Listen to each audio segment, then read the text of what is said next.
واللي عطل اتحاد المغرب العربي هي الجزائر، واللي عطل اتحاد المغرب العربي هي الجزائر، واللي عطل اتحاد المغرب العربي هي الجزائر. جيش المؤسسة العسكرية الجزائرية صنعت حربا أهلية في الجزائر، صنعت حرب الرمال مع المغرب، صنعت جبهة البوليزاريو تمونها بالمال والعتاد والسلاح، حولت المغرب العربي إلى بؤرة لأطماع أجنبية. الموقف الجزائري كان ممكن أن يكون أخلاقي وقوي لو أنه اتخذ نفس الموقف في أماكن أخرى، مثلا في تشيشينيا، يعني في الشيشان الجزائر تقول الشيشان جزء من روسيا، بالرغم أن الشيشان بلد مسلم وإثنيا ليس له علاقة بالروس، ومع ذلك لا تعترف بالشيشان بل دعمت الروس في قضية الشيشان. الأسوأ من ذلك أن الجزائر تدعم صربيا في قضية الألبان الكوسوفو، والكوسوفو مسلمين في غالبيتهم. خلينا بالصحراء. لا أنا جايك، لا فقط لأن هذا يقرب من القضية. والألبان هم ناس مختلفين على الصرب تماما، ومع ذلك الجزائر تقول أن كوسوفو هي جزء من صربيا ولا تعترف بها.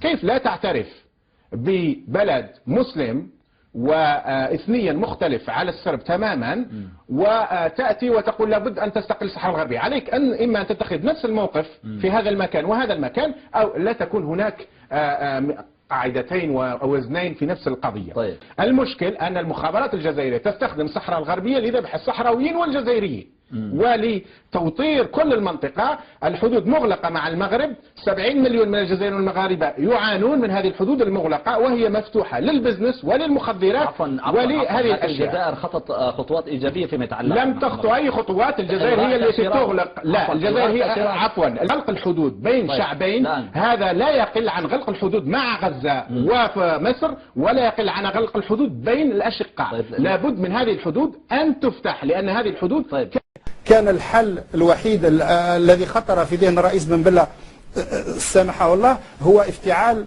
حرب الرمال مع المغرب لخلق عدو خارجي من أجل تكميم الأفواه المعارضة الداخلية. ما هو تعليقكم على الاتفاقيات النفطية اللي أبرمتها الجزائر أخيرا مع الولايات المتحدة الأمريكية؟ ما هو تعليقكم على الزحف الصيني على الجزائر حاليا والمستثمرين الصينيين؟ يا أخي الكريم، ما هو تعليقكم على الاتفاقيات النفطية اللي أبرمتها الجزائر أخيرا مع الولايات المتحدة الأمريكية؟ ما هو تعليقكم على الزحف الصيني على الجزائر حاليا والمستثمرين الصينيين؟ يا أخي الكريم، وأكبر معادلات جنوب المتوسط نعيش اليوم فقر، نعيش قوارب موت من تحفير شبابنا، نعيش إرهاب، أكثر من نسبة 40% بطالة شفتها في الجزائر، بين المقهى والمقهى مقهى.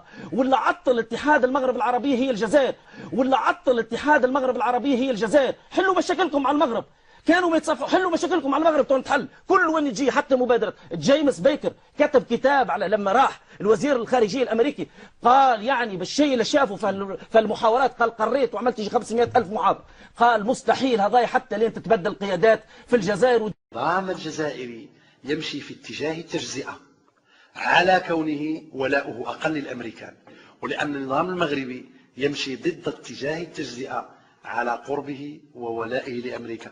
وماذا نفعنا أننا أول بلد في العالم اعترف بالولايات المتحدة الأمريكية في عهد سيدي محمد بن عبد الله سنة 1774. I also know that Islam has always been a part of America's story. The first nation to recognize my country was Morocco. Morocco was the first nation to recognize American independence. النظام الجزائري يمشي في اتجاه التجزئة على كونه ولاؤه أقل للأمريكان، ولأن النظام المغربي يمشي ضد اتجاه التجزئة على قربه وولائه لأمريكا. وماذا نفعنا أننا أول بلد في العالم اعترف بالولايات المتحدة الأمريكية.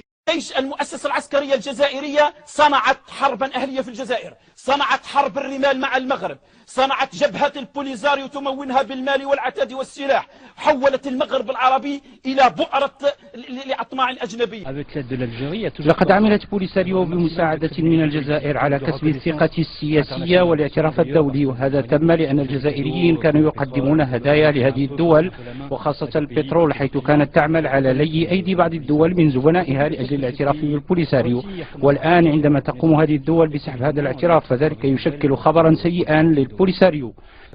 في الحقيقة فإن وضعية الاعتراف من عدمه بما يسمى بالجمهورية الصحراوية كانت خاضعة لحركات المد والجزر في السياسة الدولية، وارتبطت بالأخص بمبدأ الجغرافية الاستراتيجية الذي خضع بدوره لمعطيات الحرب الباردة التي أثرت على العلاقات الدولية وكان لها واضح التأثير على موقف الاتحاد الإفريقي من النزاع.